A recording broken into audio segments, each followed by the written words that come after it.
I tell you this, I don't know what's gonna happen, man, but I want to have my kicks before the whole shithouse goes up in flames. All right, all right.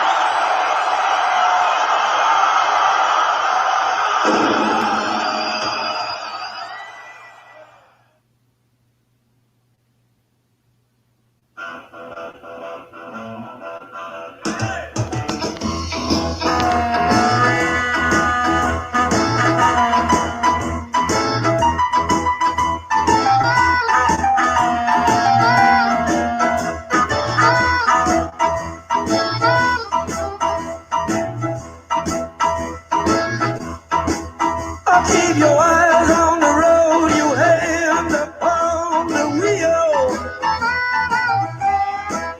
Keep your eyes on the road, your hand upon the wheel. Yeah, we're going to the roadhouse, gonna have a good time.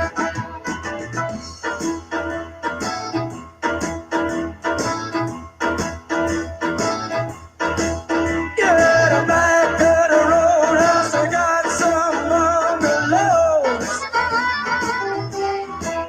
Yeah, back to the roadhouse, I got some bungalows. And that's for the people who like to go down slow. Let it roll, baby, roll. Let it roll, baby, roll.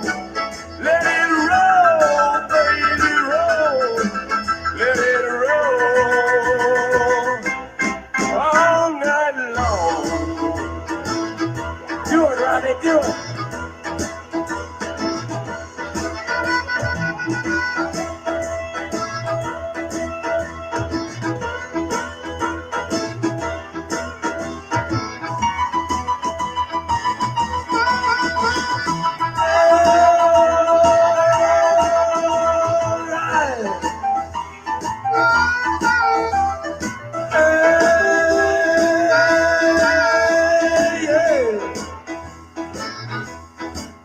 You gotta roll, roll, roll, you gotta thrill my soul, alright.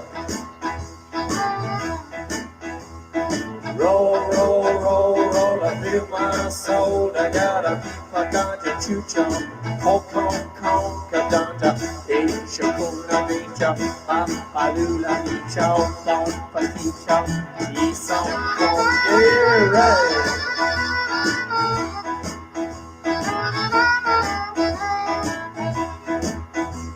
Ashen lady, ashen lady, give up your vows, give up your vows. Save our city, save our city, right now.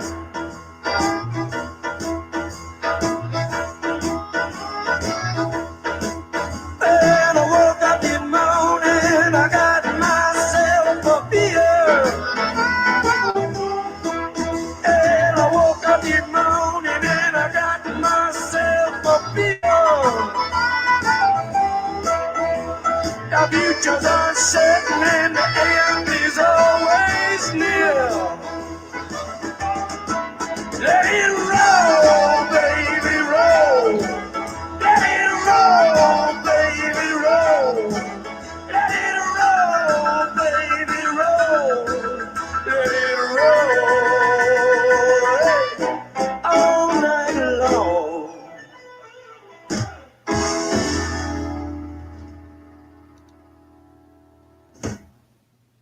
Yikes.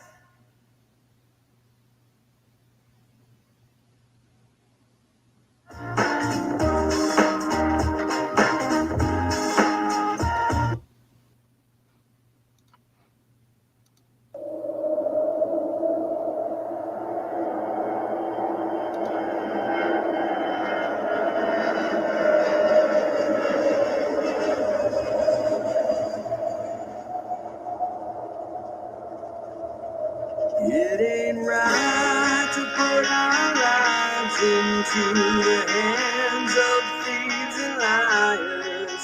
And I know you say I'll have to wait in line, at least for now, but it ain't right.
Into the hands of thieves and liars. And I know you say I'll have to wait in line for now, 'cause it ain't right to put our lives into the hands of thieves and liars. And I know you say I have to wait in line, at least for now, but it ain't right. It ain't right. It ain't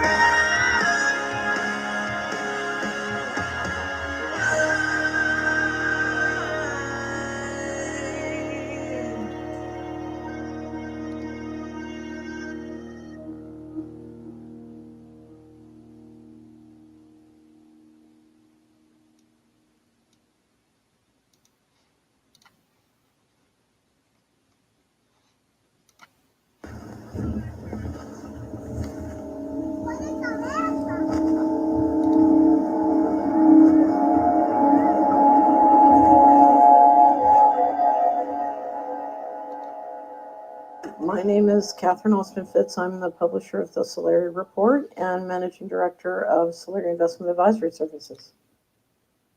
And what do you think is happening economically as a result of all this? So what is happening, I just published a huge study called The State of Our Currencies.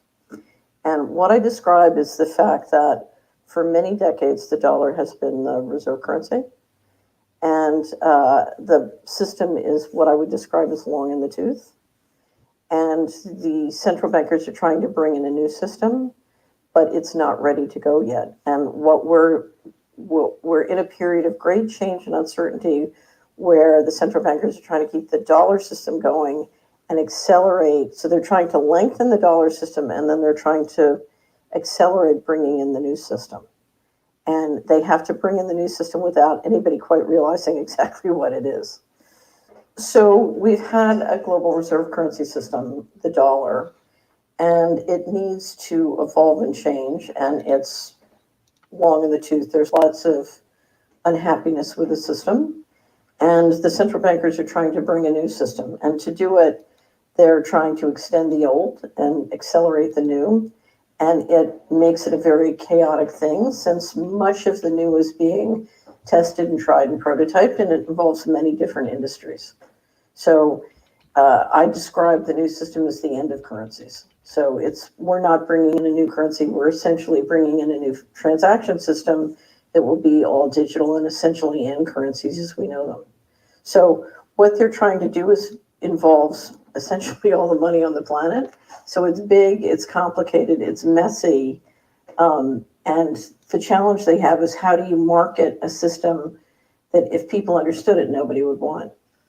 And of course, the way you do that is with a healthcare crisis. And why is the healthcare crisis good for that? Because generally, if a few people want to control the many, the question is, how can you herd all the sheep into the slaughterhouse without them realizing and resisting? So the perfect thing is invisible enemies. So we had the war on terrorism, with invisible terrorists, and then now a virus is perfect because it's invisible. You can't prove that it doesn't exist because it's invisible. So invisible enemies are always the preferred one, particularly if they scare people. If you can use fear and introduce significant fear, then people will need government to protect them from the invisible enemy. Then the second tactic, which is very effective, is divide and conquer. And so in the meantime, if you can use the media plays a very important role. If you can turn men and women against each other and black and white against each other. And one of the reasons you import a lot of immigrants into Europe is turn the general population against the immigrants, and then you need government to be in the middle. And so these are all, whether it's divide and tactic or invisible enemies, these are all ways to institute fear and get people to go along with things. And of course, the invisible virus allows you to do enormous control mechanisms. You can stop people from gathering, you can stop people from organizing, you can stop people from getting together and talking about what's going on, et cetera, et cetera. And if you digitize it with contact tracing, then you can control who's talking to whom. If you can get them to do all their work and education online, you can literally listen to everything they're saying. So you can institute extraordinary amounts of surveillance, all in the theory that we're protecting you from the invisible virus.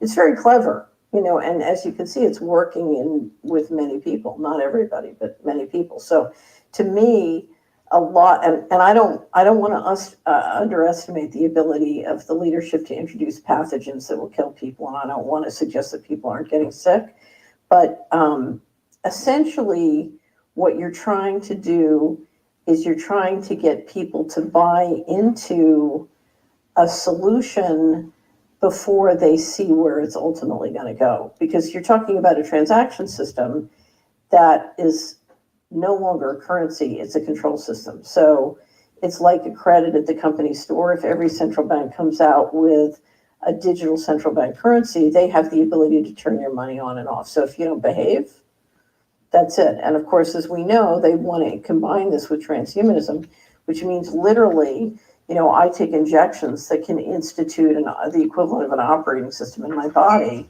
And so I'm hooked up to the financial system, literally, physically. Just step back to the beginning a little bit, so little 101. Sure. Is what is the actual effect of the lockdown measures? So what you're doing is you're trying to, I used to call the Patriot Act the Concentration and Control of Cash Flow Act. And this is a very similar process. You're trying to dramatically centralize economic and political control. So let me give you an example. We have 100 small businesses on Main Street in a community. You declare them non-essential, shut them down. Suddenly Amazon and Walmart and the big box stores can come in and take away all the market share. In the meantime, the people on Main Street have to keep paying off their credit cards or their mortgage. So they're in a debt entrapment. And they're desperate to get cash flow to cover basically their debts and their day-to-day expenses. In the meantime, you have the Federal Reserve institute a form of quantitative easing where they're buying corporate bonds, and the guys who are taking up the market share can basically finance at 0 to 1%, or their banks can at 0 to 1%, when everybody in Main Street is paying 60 to 70% of their credit cards without income. So basically, now you've got them over a barrel, and you can take away their market share. And generally, they can't afford to do what they say because they're too busy trying to find money to feed their kids. In the 2016 election cycle, we saw the general population support candidates who represented populism in a variety of different ways. So Bernie Sanders was a populist relative to the other candidates. Donald Trump was a populist relative to the other candidates. And literally what the sort of global capital class realized was they had a problem that could be solved by destroying the independent income of small business and sole practitioners and people who had independent forms of income. So if you're a doctor, if you're a lawyer, if you're a CPA, and you have your own practice, you are generally going to support the populist candidates. And so the way to shut the populist candidates down is to shut off their income and support, which is you put Main Street out of business, and then there's nobody to finance a Bernie Sanders or a Donald Trump. There's nobody to support him. So, I mean, do the lockdown measures appear to you to be, it's more of an economic thing than a virus mitigation plan? So this is an economic war. And you've basically had sort of the top 1%. So since April, we've seen global billionaires increase their net worth by 27%.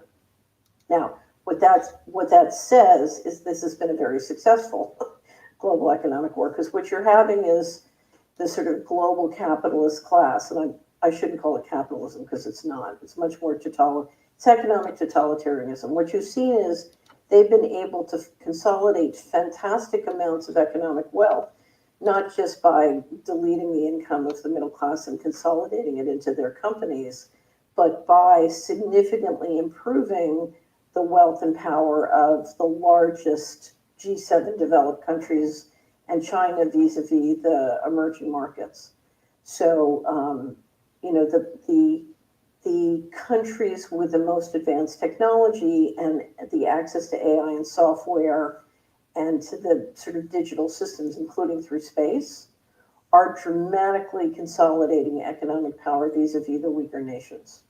So we're seeing a consolidation of economic power, centralization, both into the wealthier and the more powerful nations, and the basically top 1% who control them. So I would describe what COVID-19 is the institution of controls necessary to convert the planet from democratic process to technocracy. So what we're watching is a change in control and an engineering of new control systems. So think of this as a coup d'etat. It's much more like a coup d'etat than a virus.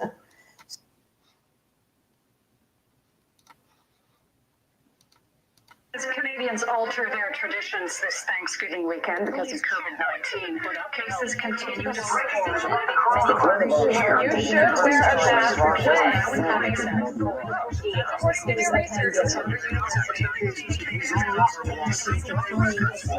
really started to drive This is science-based answers. The other one's about the emotional-based answers. We have to look at the science carefully here. Positive PCR does not mean that you are infected. There are actually some very exhaustive studies done on masks. Not one of them found that they made any difference. Will people listen to scientists?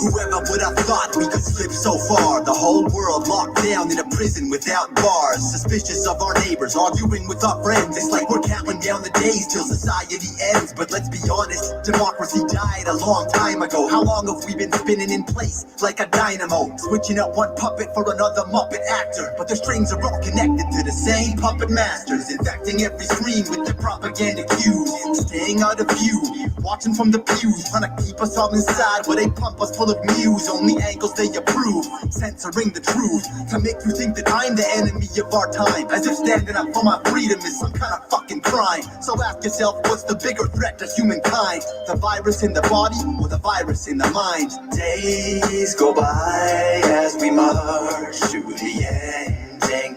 Those in control, you won't last. Start repenting. We know the truth, we won't fall for your end game. The virus is the fear. Live in love, yeah. The virus is contagious, it's floating through the air. The virus can infect you without you being aware. The virus is everywhere, yet the virus is invisible. Not being afraid of the virus makes you a criminal. The virus kills businesses, livelihoods, and freedoms. The virus picks and chooses, and the virus has its reasons. But the virus favors some, so be grateful if you're chosen. Churches close for service, but the liquor stores are open. The virus won't stop until everything is broken, till everyone is infected and all that we own is stolen, till the streets are desolate except for cops who patrol them, making sure you have your papers and your permits for roaming. While the old die alone, history is repeating, orchestrated behind closed doors and secret meetings. The scheme uses fear to coerce our compliance, but I will not sit in silence. It's time to cure the virus. Days go by as we march to the ending. Those in control, you won't last. Start repenting. We know the truth, we won't fall for your end game. The virus is the fear. Live in love, yeah. So, for 20 some years in the United States, we've had a financial coup d'etat. And we knew at the end of 1995, a decision was made to move much of the assets and money out of the country. That was part of sort of bubbling the global economy with globalization. And they knew that once they'd finished moving all those assets, that they would have to consolidate and change the fundamental system. So after the financial coup, you've stolen all the money in the pension funds, you've stolen all the money in the government. And now, rather than turn and tell people, well, we stole your money, you need an excuse that will allow you to consolidate and change the fundamental system. And so you have a magic virus. And the magic virus says, oh, we have to fundamentally change the system. And, thanks to the magic virus, there's no money in Social Security. Thanks to the magic virus, there's no money in the Treasury.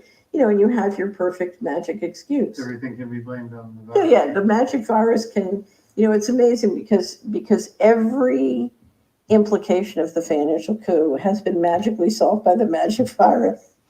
It's quite, if you're a financial person and you look at the world through the mathematics of time and money, it's quite amazing that anybody believes it, but they do. Yeah, right. Right. It's part of joining the, what C.J. Hopkins calls the Covidian cult. You join the cult and you say, oh, yeah. Well, the magic virus took all the money from Social Security. Yeah. Magic virus caused our pension funds to, not be sufficient. Blah, blah, blah, blah, blah. So, what do you think the technocracy that we're being pushed towards will look like? So the technocracy that they're pushing towards is what is called transhumanism.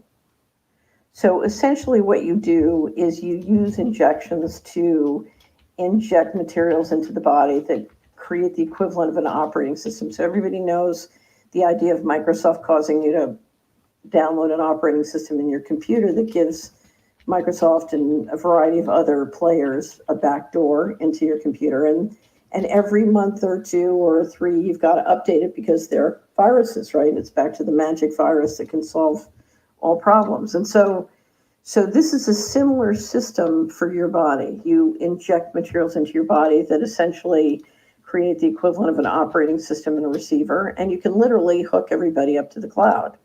And that includes hooking them up in a way that their transaction system, the Bible calls it the mark of the beast, is one way people know this stuff. But you're basically talking about being able to digitally identify and track people in connection with their financial transactions. So it's a world of zero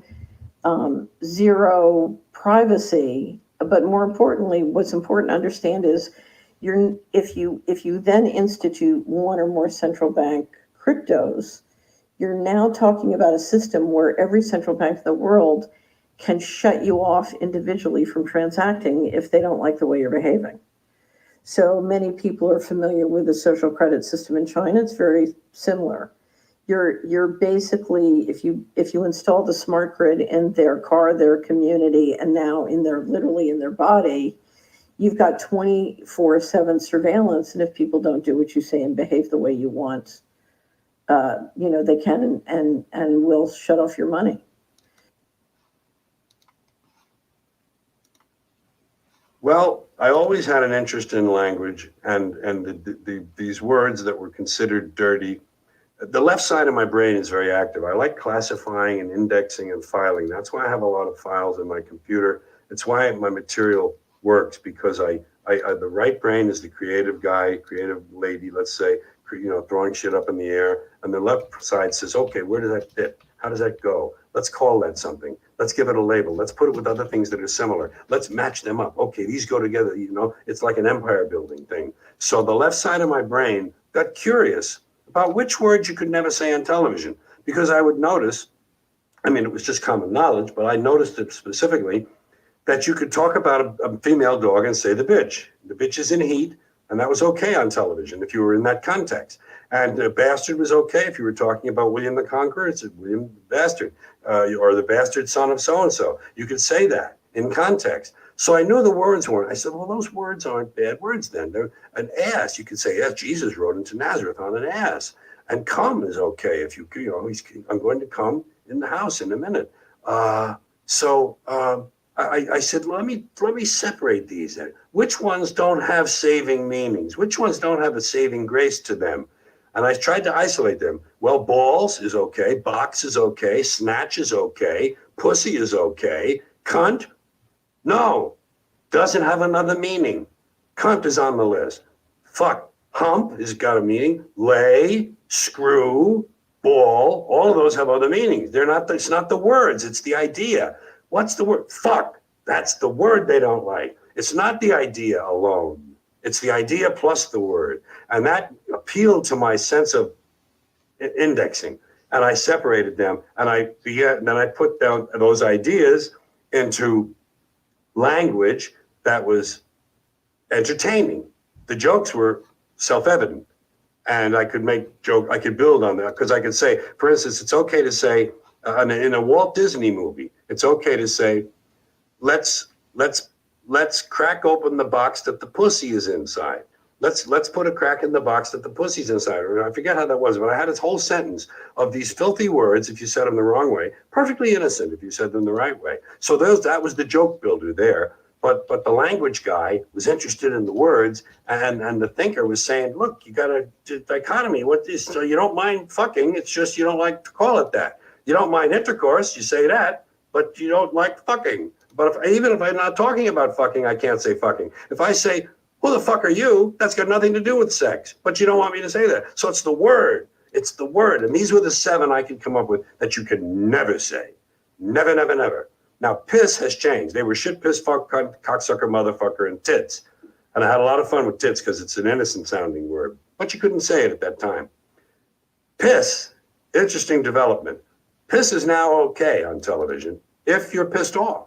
Not if you're pissed on. In other words, if you change the preposition, you're in trouble.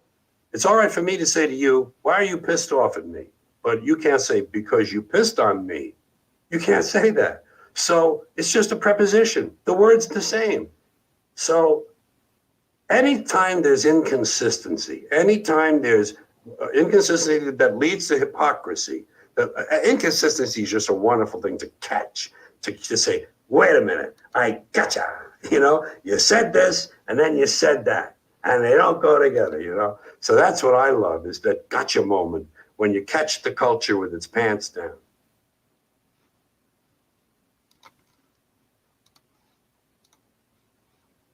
So, and they'll also have spatial control. If they say you can't travel more than 5 miles, that's it, you know, because you're in a complete digital control system, and it's controlled by the central bankers through the money. We're digitizing everything, but it includes the human body as well, and the human mind. So this system comes with complete control, not only of your ability to transact financially, which is hooked up to your body, but very sophisticated mind control technology through the media and those cloud connections. So basically, you're talking about hooking up into the Borg, if you will. And so transhumanism and technocracy go hand in hand. Now, I would describe this as a slavery system. So we're talking about shifting out of freedom, where we have freedom to roam and freedom to say what we want, into a complete control system 24/7, including mind control. Now, the challenge before us is if the, you know, sort of the committee that runs the world, my nickname being Mr. Global, if Mr. Global wants to go to a slavery system and we want to remain a human civilization, then we have a fundamental disagreement. And that is the disagreement before us. And There is a point. Is there a point to all this? Let's find a point. Is this real, or is this just a ride? The world is like a ride. You think it's real, it's just a ride. We can change it anytime we want. It's only a choice between fear and love. The world is like a ride. You think it's real, it's just a ride. We can change it anytime we want. It's only a choice between fear and love. The ride goes up and down, round and round. It has thrills and chills, and it's very brightly colored. Up and down, round and round. It's very loud. Don't worry, don't be afraid. It's just a ride. We can change it anytime we want. It's only a choice between fear and love. Why are we here? I think we're part of a greater wisdom than we will ever understand. A higher order. Call it what you want. No, I call it the big electron. The big electron. The big electron. It doesn't punish, doesn't reward, it doesn't judge at all. It just is, and so are we. For a little while, The ride goes up and down, round and round. It has thrills and chills, and it's very brightly colored. Up and down, round and round. It's very loud. Don't worry, don't be afraid.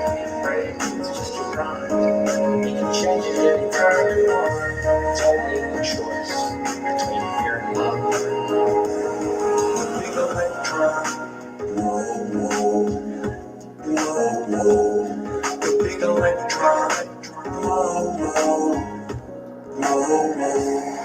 It doesn't punish, doesn't reward, it doesn't judge at all. It just is, and so are we. For a little while.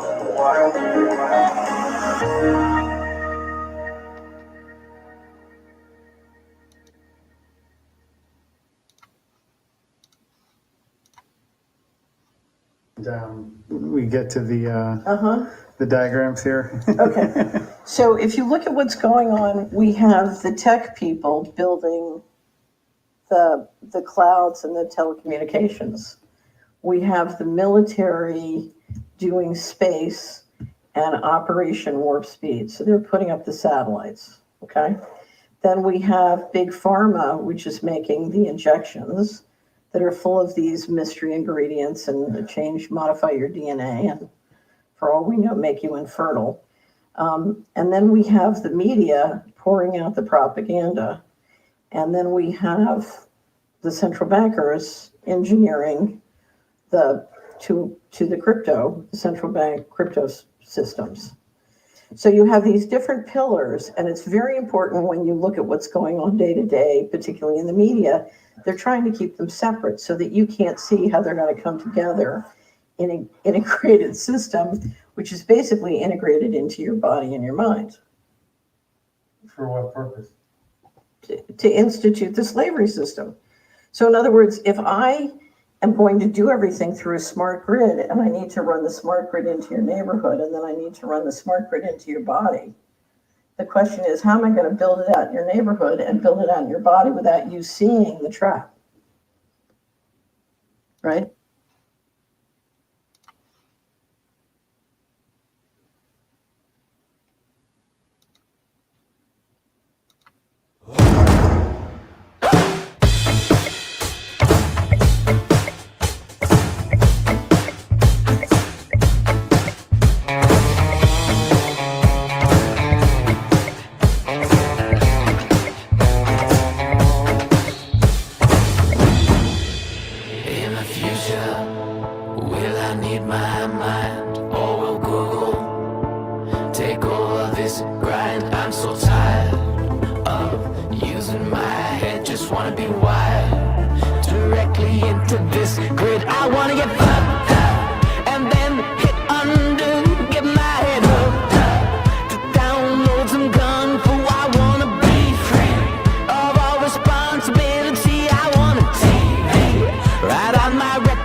For life.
So that's why you try and keep these different lines separate. So if you listen to the central bankers, they try as hard as they can to stay away from these conversations.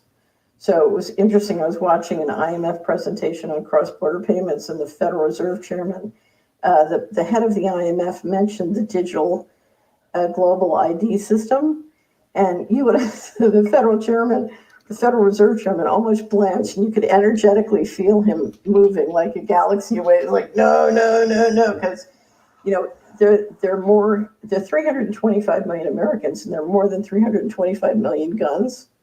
And he doesn't want everybody to see this until the trap is thrown. It's too late. Have we been put in a trap this year? Yes. Right, but the door hasn't shut. So that's why the reason we're talking is because transparency can blow the game. It's interesting because in the beginning of the year, when I wrote the article Injection Fraud and said Bill Gates is trying to download an operating system in your body, just the way you download it in your mind, and use virus as an excuse to have to update it, to make it work for his back door every day. 3 months later, and then Corbett did a great series on Gates, and several people came out and sort of reaffirmed this. And it was in the fall. Yahoo Finance did published a poll saying that 44% of Republicans thought Bill Gates wanted to chip them. And I said, okay, we're making progress. So, and that's exactly when Gates sort of disappeared, and they brought out Operation Warp Speed because they needed, and interestingly enough, the person they chose to run Operation Warp Speed was an expert on injectable brain-machine interface. He used to head research at GlaxoSmithKline, and he's a brain-machine interface expert. It's a creepy resume for that job, huh? It's a perfect resume for that job. Here's one of the most important developments that happened in 2019, in addition to the approval of the going direct plan by the central bankers in Jackson Hole, was the issuance by the Department of Defense of the Jedi Cloud contract to Microsoft. So you had Amazon Amazon is essentially a CIA and intelligence agency contractor. They started generating a profit when they entered into major contracts with the CIA to provide the clouds, not only for the CIA, but all 17 US intelligence agencies through that umbrella cloud contract. So you now have Amazon running the intelligence agencies contract. This year, Leidos did a big contract, or at the end of 2019, Leidos did a big contract with the Navy, and then DoD did the Jedi contract. And so those three huge cloud contracts give you the ability, once you get everybody hooked up into them, to radically re-engineer how the cash flows work. So you can literally shut down all small business, or almost all small business, put everybody in a universal basic income, which is basically a control system, and run it all through the military clouds. So you can see the direction we're headed, but it's a little uncertain as to why, or no, it's simple. Technology gives you the ability to institute a complete control system and further centralize economic and political control. So I'll give you a perfect example. The reason the African American slave trade ended, there were two reasons in my opinion. One is you couldn't perfect collateral. So the banks in London kept losing money because the plantation owners, when the commodities market went down, would sell their slaves west, and the banks couldn't go get their collateral. So they would finance the purchase of a slave at, say, 50% loan to value ratio. And then when the commodities market's down, they'd sell the slave, say he ran away, and the banks would be hung, right? And the banks couldn't prove that, Harry was their slave because they had no way of perfecting collateral, okay? Mm-hmm.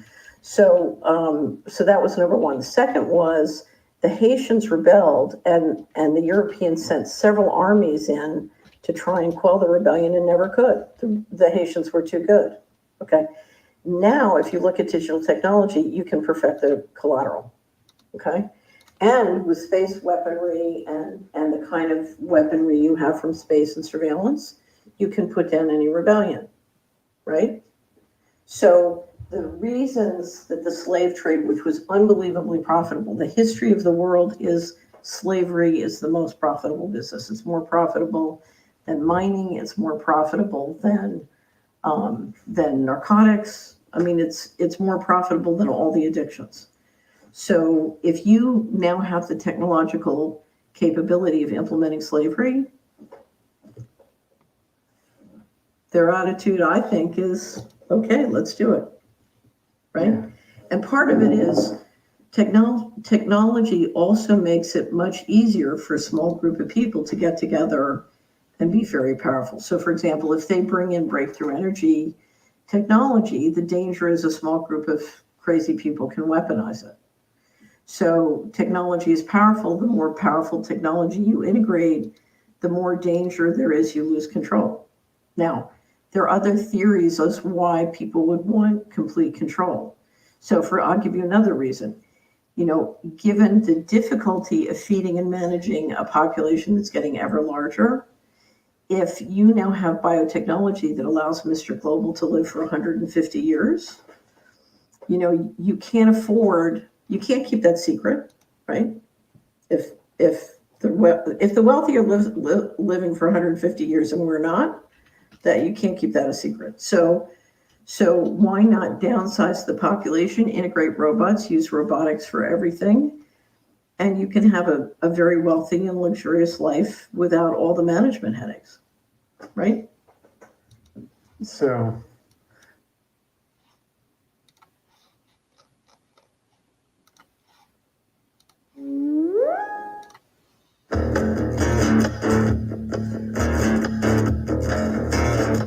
You take a mortal man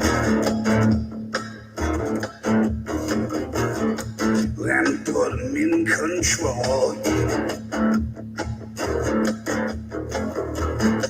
Watch him become a god.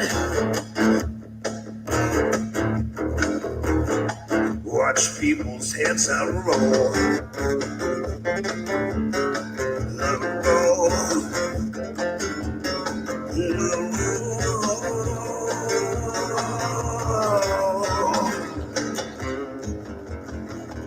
Just like Bright Piper, led rats through the streets. Dance like marionettes, swaying to the symphony of destruction. Whacked him like a robot. His metal brain corrodes. You try to take his pulse before the head explodes. Explodes.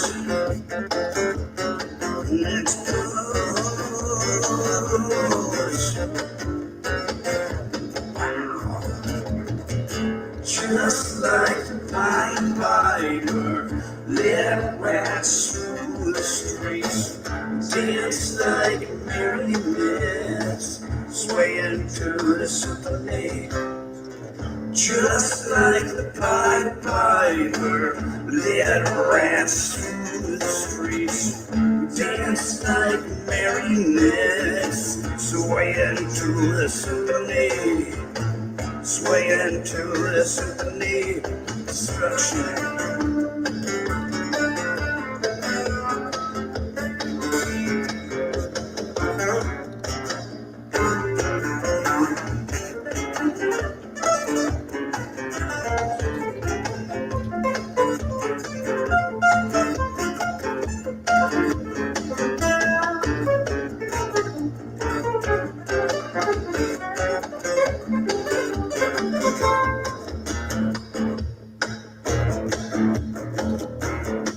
The earth starts to rumble.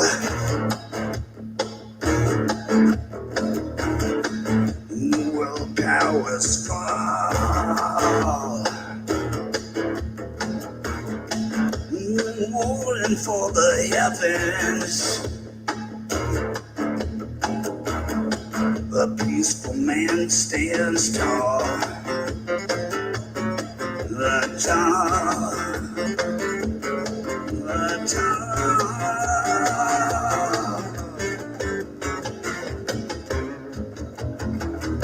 just like Pied Piper, let rats through the streets, dance like marionettes, swaying to the symphony. Just like the Pied Piper, let rats through the streets, dance like marionettes, swaying to the symphony. Swaying to the symphony of destruction.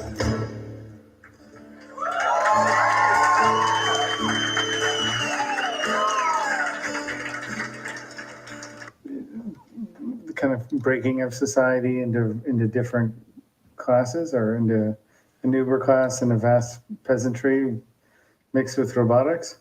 Yes. Yeah, in other words,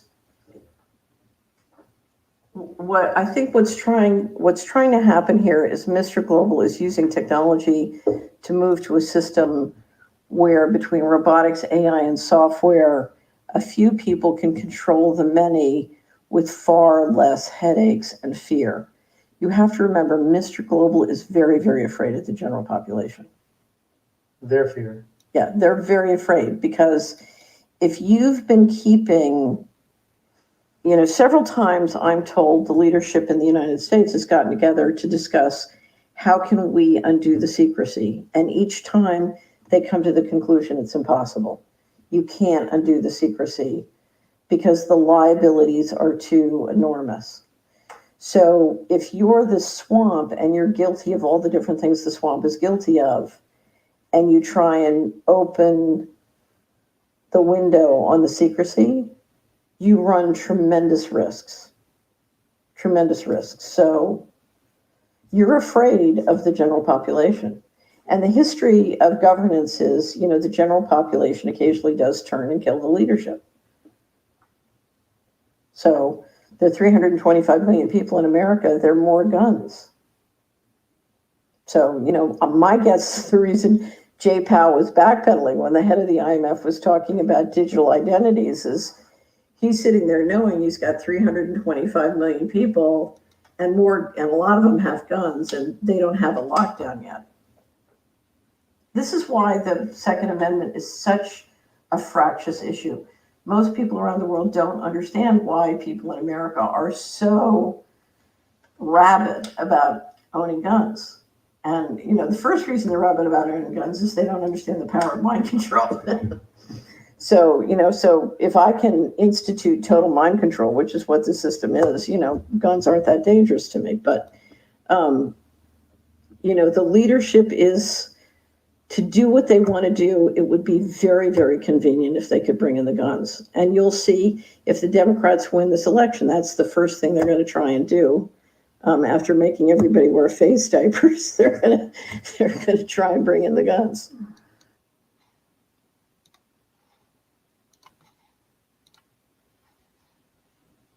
Chairman of Microsoft. In this video, you're going to see the future. Who is Bill Gates? A software developer? A businessman? A philanthropist? A global health expert? This question, once merely academic, is becoming a very real question for those who are beginning to realize that Gates' unimaginable wealth has been used to gain control over every corner of the fields of public health, medical research, and vaccine development.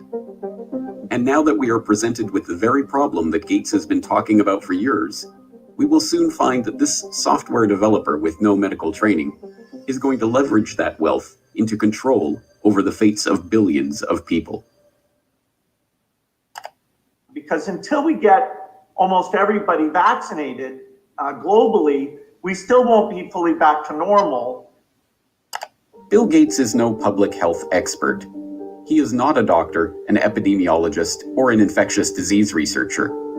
Yet somehow, he has become a central figure in the lives of billions of people, presuming to dictate the medical actions that will be required for the world to go back to normal. The transformation of Bill Gates from computer kingpin to global health czar is as remarkable as it is instructive, and it tells us a great deal about where we are heading as the world plunges into a crisis, the likes of which we have not seen before. This is the story of how Bill Gates monopolized global health. You're tuned into the Corbett Report.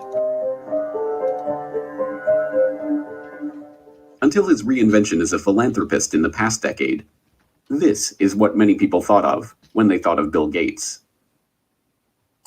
In the case of the United States versus Microsoft, the US Justice Department contended that the software giant had breached antitrust laws by competing unfairly against Netscape Communications in the internet browser market, effectively creating a monopoly. Bill's first concern was that the prosecution could potentially block the release of his company's latest operating system, Windows 98. Okay, you asking me about when I wrote this email, or what are you asking me about? I'm asking you about January of 1996. That month. Yes, sir. And what about it? What non-Microsoft browsers were you concerned about in January of 1996? I don't know what you mean concerned. What is it about the word concerned that you don't understand?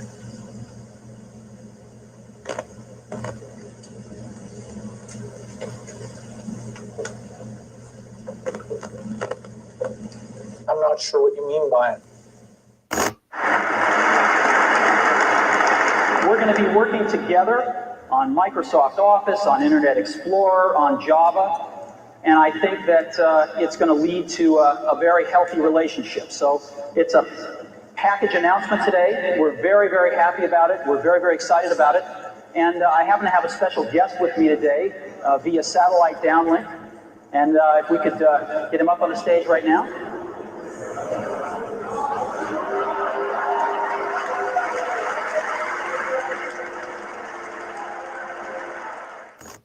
Police and security guards in Belgium were caught flat-footed today by a cowardly sneak attack on one of the world's wealthiest men. The target was Microsoft Chairman Bill Gates, arriving for a meeting with community leaders.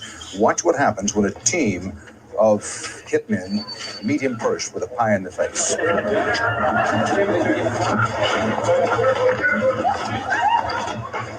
Gates was momentarily and understandably shaken, but he was not injured. The hit squad piled on with two more pies before one of them was wrestled to the ground and arrested. The others released the moment he got away. Gates went inside, wiped his face clean, and made no comment. He then went ahead with his scheduled meeting. No word on the motive for this attack. But once reviled for the massive wealth and the monopolistic power that his virus-laden software afforded him, Gates is now hailed as a visionary who is leveraging that wealth and power for the greater good of humanity. In the 22nd century, a book will be written about the entrepreneur of the 21st century. I'm sure that the person who will foremost come to the mind of those historians is certainly Bill Gates. I don't think it's hyperbole to say that Bill Gates is singularly, I would argue, the most consequential individual of our generation. I mean that. Our next guest is one of the richest and most generous men in the world. Please welcome Bill Gates. At a time when everyone is looking to understand the scope of the pandemic and how to minimize the threat, one of the best informed voices is that of businessman and philanthropist Bill Gates. The process by which this reinvention of Gates's public image took place is not mysterious. It's the same process by which every billionaire has revived their public image since John D. Rockefeller hired Ivy Ledbetter Lee to transform him from the head of the Standard Oil Hydra into the kind old man handing out dimes to strangers. Don't you give a dime, Mr. Rockefeller?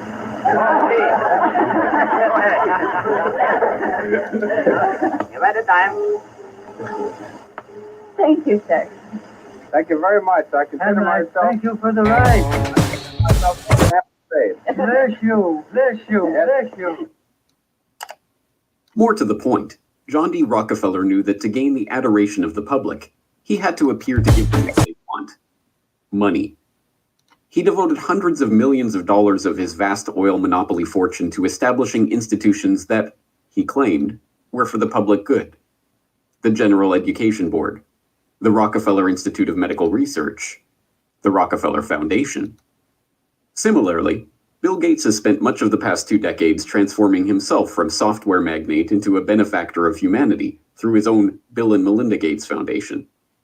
In fact, Gates has surpassed Rockefeller's legacy, with the Bill and Melinda Gates Foundation long having eclipsed the Rockefeller Foundation as the largest private foundation in the world, with $46.8 billion of assets on its books that it wields in its stated program areas of global health and development, global growth, and global policy advocacy.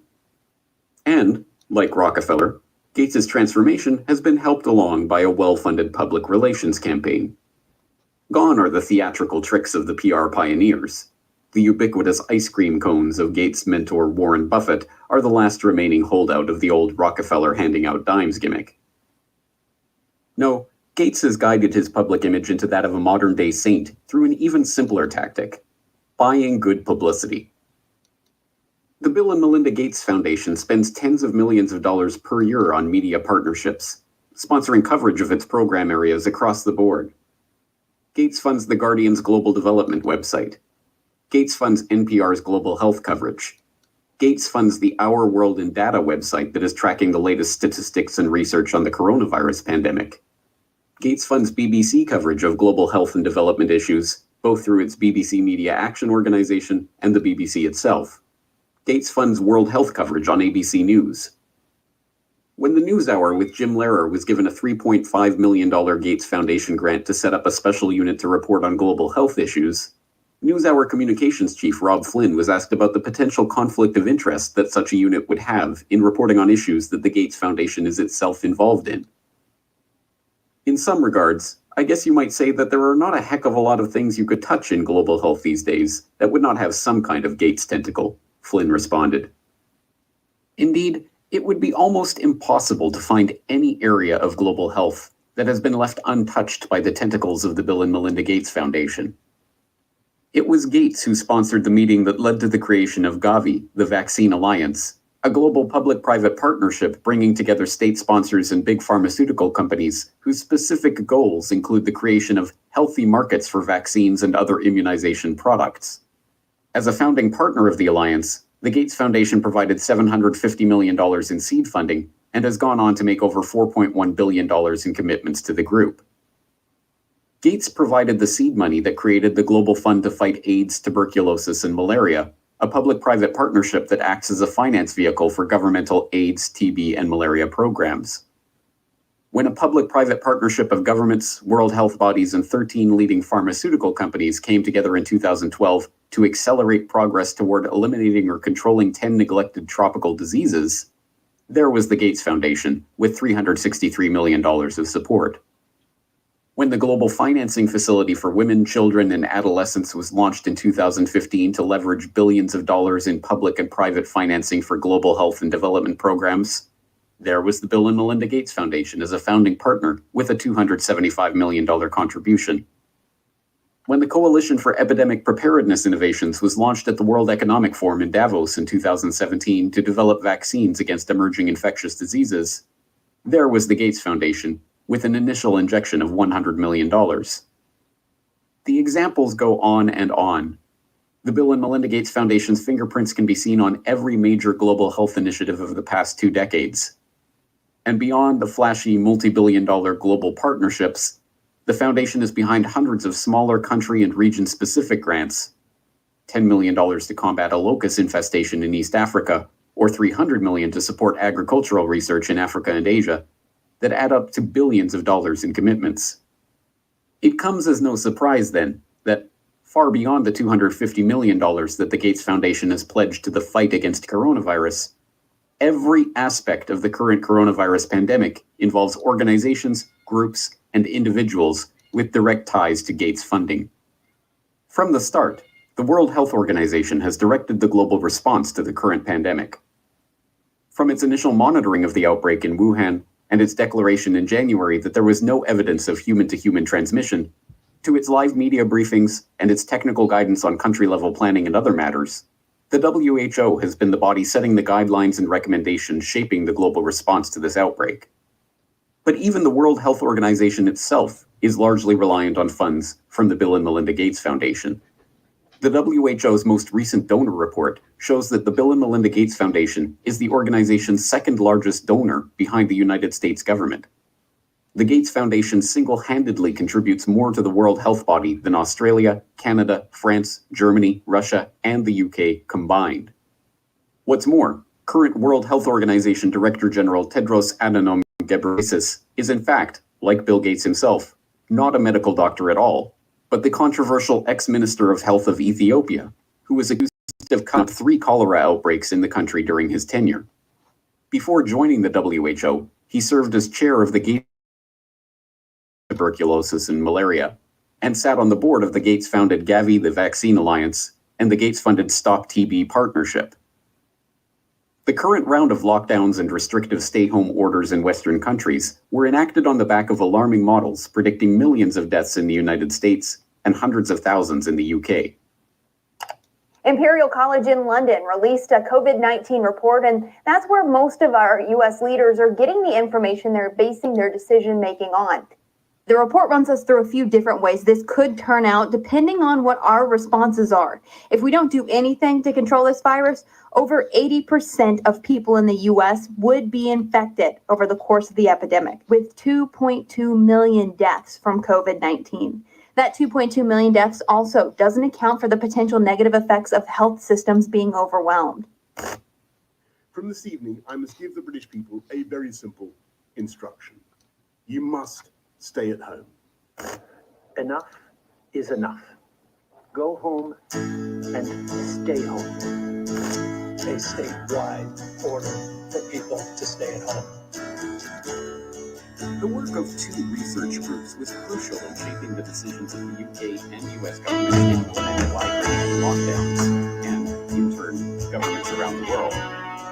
The first group, the Imperial College COVID-19 research team, issued a report on March 16th that predicted up to 500,000 deaths in the UK and 2.2 million deaths in the US unless strict government measures were put in place. The second group, the Institute for Health Metrics and Evaluation in Bill Gates' home state of Washington, helped provide data that corroborated the White House's initial estimates of the virus effects, estimates that have been repeatedly downgraded as the situation has progressed. Unsurprisingly, the Gates Foundation has injected substantial sums of money into both groups. This year alone, the Gates Foundation has already given $79 million to Imperial College, and in 2017, the Foundation announced a $279 million investment into the IHME to expand its work collecting health data and creating models. Anthony Fauci, meanwhile, has become the face of the US government's coronavirus response, echoing Bill Gates' assertion that the country will not get back to normal until a good vaccine can be found to ensure the public's safety. If you want to get to pre-coronavirus, that might not ever happen in the sense of the fact that the threat is there. But I believe with the therapies that may be coming online and with the fact that I feel confident that over a period of time we will get a good vaccine, that we will never have to get back to where we are right back now. Beyond just their frequent collaborations and cooperation in the past, Fauci has direct ties to Gates projects and funding. In 2010, he was appointed to the Leadership Council of the Gates-founded Decade of Vaccines project to implement a global vaccine action plan, a project to which Gates committed $10 billion of funding. And in October of last year, just as the current pandemic was beginning, the Gates Foundation announced a $100 million contribution to the National Institute of Health to help, among other programs, Fauci's National Institute of Allergy and Infectious Diseases research into HIV. Also in October of last year, the Bill and Melinda Gates Foundation partnered with the World Economic Forum and the Johns Hopkins Center for Health Security to stage Event 201, a tabletop exercise gauging the economic and societal impact of a globally spreading coronavirus pandemic. It began in healthy-looking pigs months, perhaps years ago. A new coronavirus The mission of the Pandemic Emergency Board is to provide recommendations to deal with the major global challenges arising in response to an unfolding pandemic. The board is comprised of highly experienced leaders from business, public health, and civil society. We're at the start of what's looking like it will be a severe pandemic. And there are problems emerging that can only be solved by global business and governments working together. Governments need to be willing to do things that are out of their historical perspective. For the most part, it's really a war footing that we need to be on. Given the incredible reach that the tentacles of the Bill and Melinda Gates Foundation have into every corner of the global health markets, it should not be surprising that the foundation has been intimately involved with every stage of the current pandemic crisis either. In effect, Gates has merely used the wealth from his domination of the software market to leverage himself into a similar position in the world of global health. The whole process has been cloaked in the mantle of selfless philanthropy, but the foundation is not structured as a charitable endeavor. Instead, it maintains a dual structure. The Bill and Melinda Gates Foundation distributes money to grantees, but a separate entity, the Bill and Melinda Gates Foundation Trust, manages the endowment assets.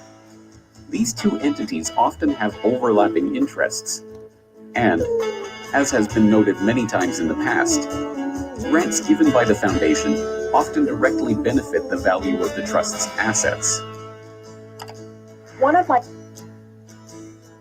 25 years and my life is still trying to get up that great big hill of hope for a destination.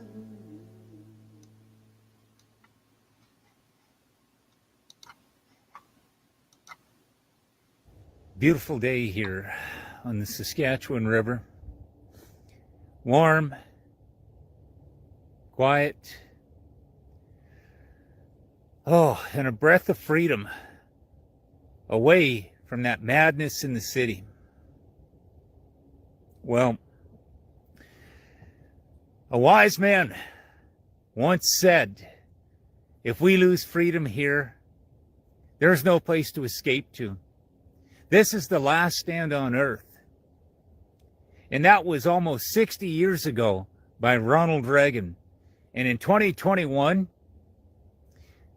our freedom is under attack. And every day it is slipping more and more. Canada, you need to wake up. Don't be so concerned about what's going on somewhere else in the world. Be more concerned about with what's going on right here. You need to look in your own backyard where you can control things, where you can change things. Yes, we have a problem.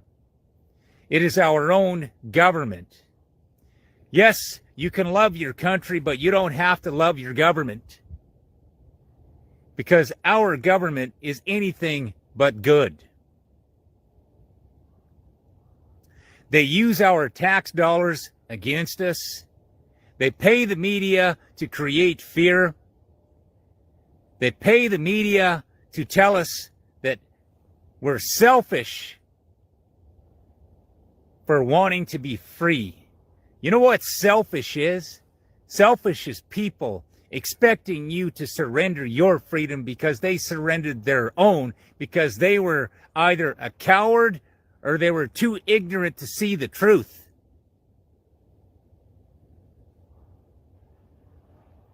I am one of the many people that speak out for freedom in this country. And I'm not going to be silenced.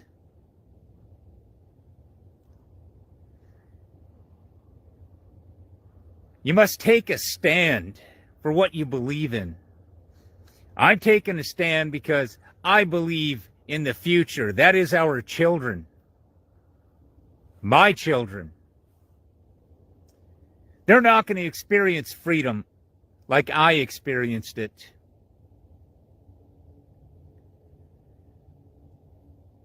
What they're forced to live with is their own government lying to them. and their own government using coercion with the educational system and the medical system for medical tyranny to say that if these kids or your children do not isolate, they will kill grandma. They are creating mass mental confusion and mental health problems by telling kids that they're going to kill grandma. But yet, it's okay for the millionaires to go out there, play their sports, do their movies, do their concerts. But yet, our kids are not allowed to participate in things they need. They need to experience.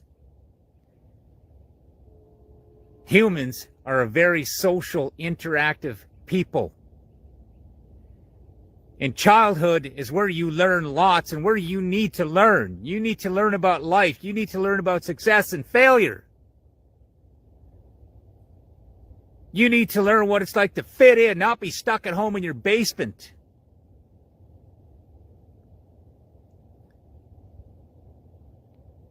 You just got to look back at this last year at what our government and their bureaucrats they appointed, what they have stolen from the future. Yeah, what they have stolen from our kids, their graduations, their birthdays, their recreational activities, their sports, their social interaction. The government has created this crisis, and the government has stolen the future.